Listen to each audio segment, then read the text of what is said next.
Page 54. Question 44. Write a note on the imagery of the play Macbeth, CU Honours Paper 1995, or analyze the principal images used in Macbeth, indicating their function. This is from CU Honours Paper 2000. Or comment on the thematic significance of the main image clusters in Macbeth, CU Honours Paper 2002. Answer. In his Shakespearean tragedy, Bradley eloquently describes the, quote, vividness, magnitude, and violence of the imagery of Macbeth. Macbeth is Shakespeare's, quote, most profound and mature vision of evil, unquote. In order to present a convincing picture of the hero's damnation, Shakespeare describes persuasively the contrasting good. This is done by means of characters like Duncan, Malcolm, the Macduffs, but more effectively by means of imagery and symbolism. Darkness, blood, tempest, light, these are recurrent verbal images, sometimes accentuated by details of stage business, by torches, blood, bloody hand, wild movements, and slow stalking at night. Images and certain words are repeated to give cumulative and ironic effects. Macbeth's, quote, so foul and fair a day I have not seen, unquote, echoes unwillingly the words of the witches in the first scene, so that he seems to speak their thoughts and they foretell his. The recurrent hands, for example, are evidence of Shakespeare's concern with the difference between the, quote, first motion, unquote, and, quote, the acting of a dreadful thing, unquote. A series of references to ill-fitting garments points a distinction between man and his outward appearance. Numerous accounts of honor, duty, service show the influence of social and political ideas and of a contrast between inherited right and self-achievement. Contrasting images suggest that many of the shaping ideas of the play are ancient antitheses. Angel and devil, heaven and hell, darkness and light, order and disorder, disease and health, natural and unnatural, man and beast, appearance and reality. Mr. Wilson Knight has an essay on the, quote, life themes, unquote, in the play, which he classes under the headings of warrior honor, imperial magnificence, sleep and feasting, and ideas of creation and nature's innocence. The naturalness of the order and unnaturalness of its violation by Macbeth is emphasized by the images of planting and sowing, and the images of unnatural disorder and the reiteration of fear and blood.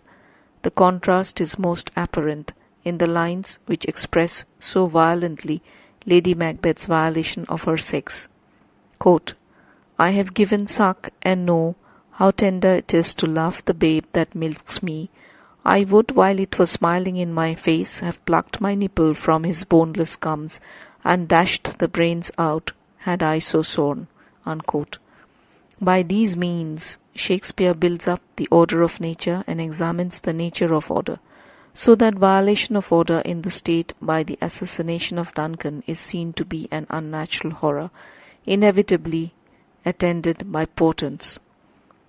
The image of sleep is an integral part of the dramatic structure.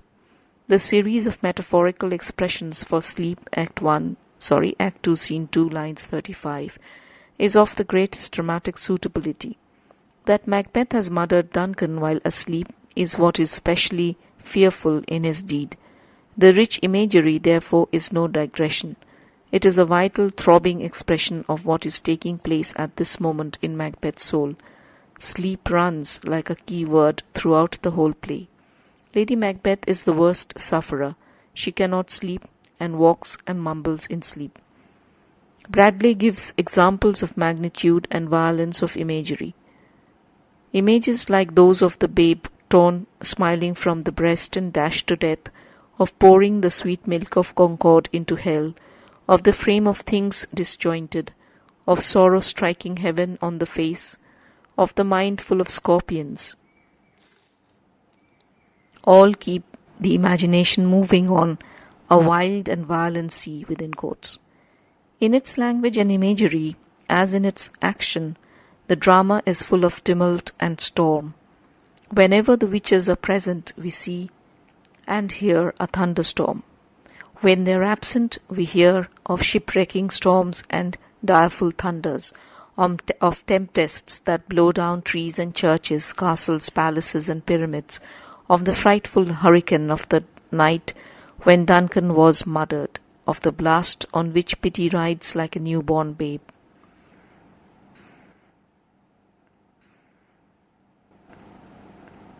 Page 55. Darkness, storm, and other gigantic images build up the atmosphere of supernatural dread and stir up the feelings of horror and unnaturalness of the Macbeth world, where, quote, good things of the day begin to droop and drowse, unquote, and, quote, night's black agents to their praise do rouse, unquote. Question 45. Macbeth is Shakespeare's, quote, most profound and mature vision of evil, unquote. Discuss. CU Honours Paper, 1995. Or, how does Shakespeare create the atmosphere of evil in Macbeth? Answer. This view is stated by G. Wilson Knight in his The Wheel of Fire. He has discussed the nature of evil in the play. The evil is suggested in the play from the beginning by the atmosphere of darkness and blackness that permeates the play. Bradley remarks that, quote, in the whole drama, the sun seems to shine only twice, unquote. Not only darkness but also the color of blood is suggested. Quote, bloody man, unquote, comma, quote, brandished steel smoked with bloody execution, unquote. Lady Macbeth praying to the spirits to thicken her blood, comma, Banquo's blood-boltered face, comma, Macbeth grazing at his hand and seeing blood there which will make the whole green ocean red. Images like those of the babe torn smiling from the breast and dashed to death, of pouring the sweet milk of concord into hell, of the frame of things disjointed, also indicate the pervasive evil that operates in the play. Wilson Knight points out that the play opens with questions that suggest mystery and doubt. All characters are in doubt, baffled. Macbeth does not understand how he can be Thane of Cawdor. Lady Macbeth is startled at the news of Duncan's visit. There is the general amazement at the murder. Lennox Ross and the old man are amazed at the strange happenings in earth and heaven. The world of doubts and darkness gives birth to strange and hideous creatures. Vivid animal disorder symbolism is recurrent in the play, and the animals mentioned are for the most part of fierce, ugly, or ill-omened significance. We hear of the, quote, Hircan tiger, unquote, and the, quote, armed rhinoceros, unquote, the wolf, the raven who croaks at the entrance of Duncan, the owl, magpies, and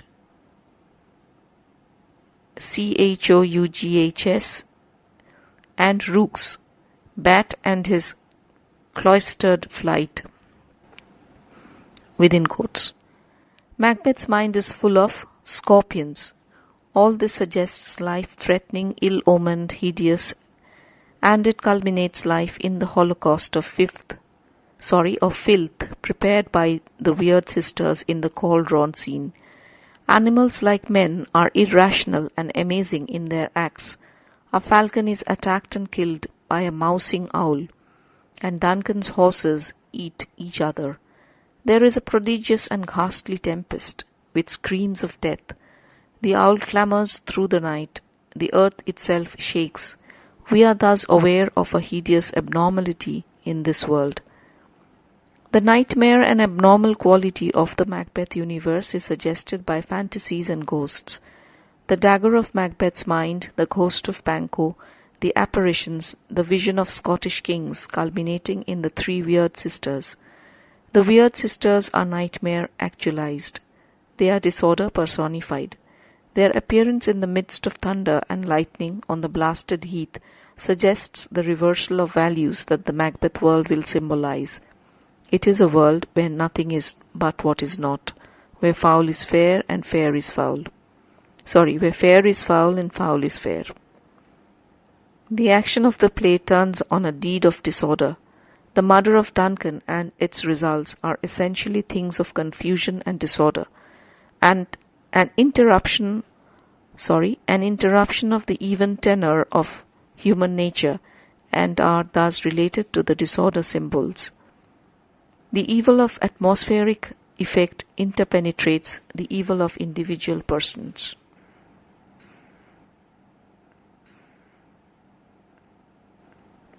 Page 56.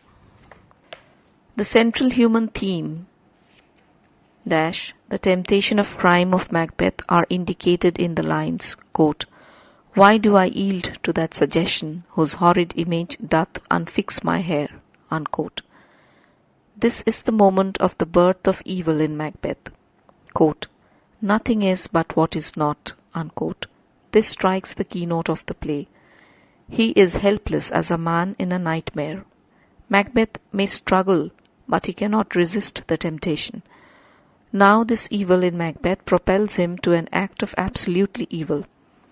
By his original murder he isolates himself from humanity. He endures the uttermost torture of isolation. He would let, quote, "the frame of things disjoint, both the worlds suffer," unquote, to win back peace. He is living in an unreal world, a fantastic mockery. Thus Shakespeare defines in the play the evil that comes from the unnaturalness of the deed. Within brackets, "'tis unnatural, even like the deed that's done," bracket closed. But the play also, quote, "contains the decisive orientation of Shakespearean good and evil," unquote. This is from Travers's Approach to Shakespeare. The play is about damnation, yet in order to show how the hero is damned, Shakespeare describes the good which Macbeth has sacrificed. Kenneth Muir remarks that although there is no play in which evil is presented so forcibly, it may also be said that there is no play which puts so persuasively the contrasting good. The characters like Duncan, Malcolm, the Macduffs, the messenger who comes to warn Lady Macduff, and even Banquo, he does not yield to temptation, he tries to resist it, symbolize this good. But the imagery and symbolism reinforce this contrasting good. The contrast between light and darkness, devils and angels, evil and grace, hell and heaven is carried on. Quote, "Come thick night, and pall thee in the dunnest smoke of hell, that my keen knife see not the wound it makes, nor heaven peep through the blanket of the dark." Quote, "Good things of day begin to droop and drowse, while night's black agents to their praise do rouse." Unquote. Nevertheless, the presentation of the good which counterbalances the evil is done most effectively through Macbeth and his wife, who are unwilling witnesses to the good they sacrifice. Macbeth is conscious of, quote, "the deep damnation of his taking off," unquote. He admits that its horrid image, within quotes, makes his hair stand on end. He knows that he has put rancor in the vessel of peace, sold eternal jewel to the devil. He has murdered sleep and envies Duncan, who is in sleep after life's fitful fever. Macbeth is never in doubt of the difference between good and evil. Lady Macbeth cannot kill Duncan because his face resembles her father's. She fears that she cannot rise to the occasion because compunctious visitings may shake her fell purpose. that is within quotes. Question 46. Show the images in Macbeth help to bring out the central themes of the play. CU Honours Paper 1995. Answer. See answer to question number 43 and 44. Question 47. Indicate the devices employed by Shakespeare to relieve the tragic strain in Macbeth. Answer. Macbeth is a play of unmitigated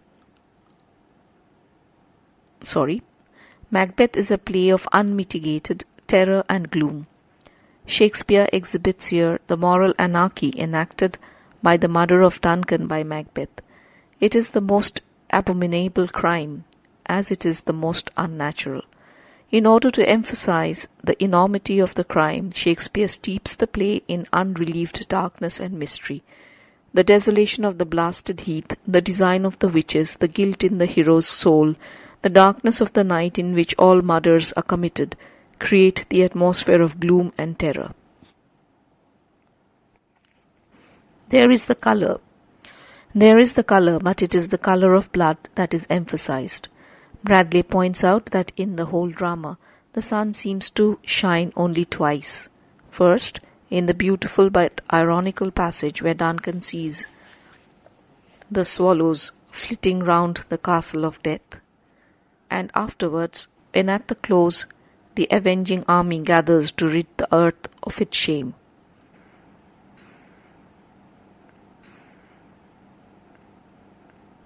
Page 57. Wilson Knight rightly says, quote, amazement and mystery are in the play from the start, unquote. The Macbeth world is a dark, desolate world where all is black, where, quote, light thickens and the crow makes wing to the rooky wood, unquote, where, quote, good things of day begin to droop and drowse, while night's black agents to their praise do rouse, unquote. Macbeth asks the stars to hide their fires so that light may not see his black and deep desires. Shakespeare is absorbed in his task of tracing the soul's tragedy of the hero in Macbeth. Parrot, Parrott, remarks in Shakespearean comedy, quote, there is nothing in Macbeth, however, to compare with the interwoven comedy of character and action that runs through the tragic issue of Hamlet and King Lear.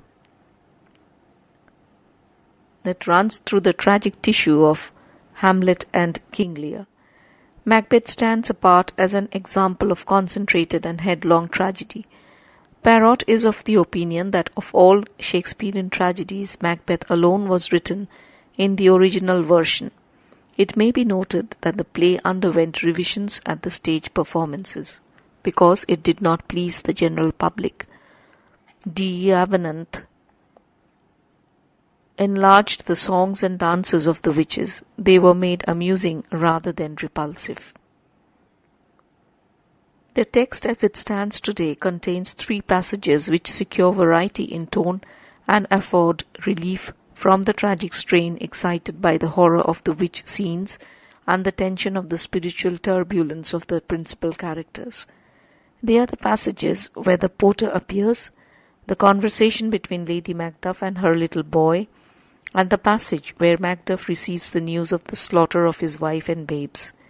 Yet the first of these, we are told even by Coleridge, is unworthy of Shakespeare and is not his, and the second, with the rest of the scene, appears to be usually omitted in stage representation of Macbeth. The porter scene is, however, justified both on the ground of theatrical necessity as well as of spiritual extension of the play's theme. In the first place, an intermediate scene like this is needed to give Macbeth time to retire to his chamber and prepare himself for meeting the lords. De Quincey, however, defends it on a stronger ground. The knocking at the gate symbolizes the return of the real and human upon the fiendish world in which the murderer and his wife are moving. The porter scene serves a double dramatic purpose.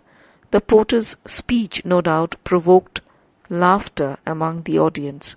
The dreadful irony of the scene must have come with startling force to the more sensitive of Shakespeare's audience. In pretending to be the porter of Hellgate, he is terribly near the truth. The porter in Macbeth plays a role like that of the grave digger in Hamlet. The scene mixes tragedy and comedy in a remarkable way. It relieves the tragic tension and at the same time accentuates the horror by the grimness of its contrast. The scene is indeed typically Shakespearean. Shakespeare introduces beautiful scene, the scene of Duncan's visit to Macbeth's castle, scene 6 of Act 1, which also relieves the tension and emphasizes the irony of the theme. Granville Barker calls it Shakespeare introduces beautiful scene, the scene of Duncan's visit to Macbeth's castle, scene 6 of Act 1, which also relieves the tension and emphasizes the irony of the theme. Granville Barker calls it an idyll, Idyll, an idyll that preludes a grim tragedy. Macbeth's castle is a pleasant seat, and it is Duncan who feels it and describes it in moving words. Its lyricism gives a pleasant feeling to the audience and affords relief from the stormy passions of the earlier scenes. But its irony is grim. The pleasant seat is the seat of death also. Lady Macduff and her son, scene 4, Act 4, Scene 2, is dreadful, yet it is a relief. Its sweet domesticity is itself soothing after the fierce scenes and terrible sufferings. It touches heart with a sense of beauty and pathos and releases the springs of love and tears. It is redolent and of that sweet humanity which is Shakespeare's wont to convey.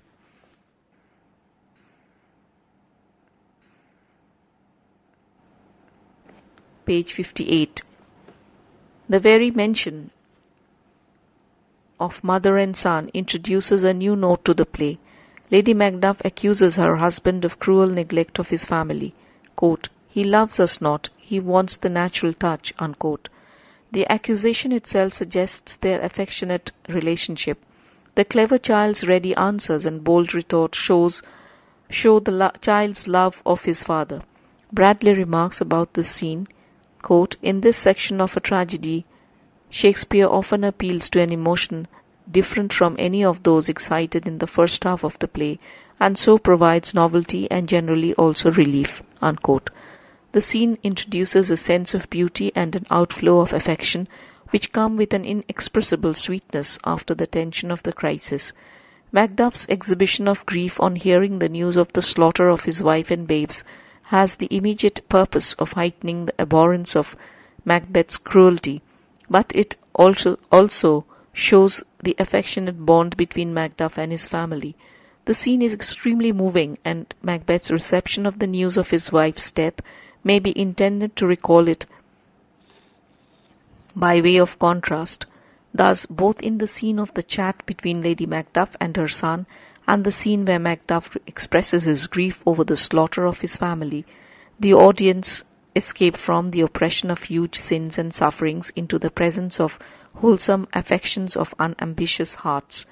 The scenes are dreadful, yet they afford relief from the tragic tension.